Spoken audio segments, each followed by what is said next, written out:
Mr. President, I've spoken a lot about it being a new day in America. It's also a new day in the United States Senate. When I became leader, I promised we would do things differently around here. I think the last 10 weeks show I was serious about that. Unfortunately, today our business is cleaning up from the old way of doing things. We're voting on yet another continuing resolution today because last year's Democrat majority pushed off full-year appropriations again and again. Last summer, the Appropriations Committee reported out 11 of its 12 bills with bipartisan support. 6 of those bills passed out of the committee unanimously. But month after month, Leader Schumer found something more important to do than fund the government. And not one of those 11 bipartisan bills ever came to the floor.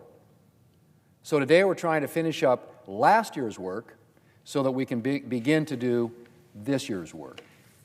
To be clear, Republicans aren't thrilled about another CR, but it is our best option to make sure that last year's failure by Democrats doesn't interfere with this year's appropriations process.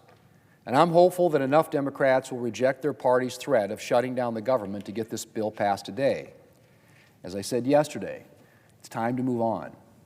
And moving forward, appropriation bills are going to be a priority in the Senate. When the Appropriations Committee sends a bill to the floor, my goal is to bring it to the floor for consideration. And I hope that my Democrat colleagues will cooperate in that effort. We're going to have a debate, consider amendments, and vote. And we're going to try to avoid the end-of-year pileup and continuing resolutions that I know we are all tired of. Mr. President, another continuing resolution, another CR, was nobody's first choice. But I can tell you this, the next time the Senate votes on an appropriation bill, it won't be on the eve of another shutdown. So I appreciate my colleagues' support for this continuing resolution, and I look forward to a much better process for fiscal year 2026.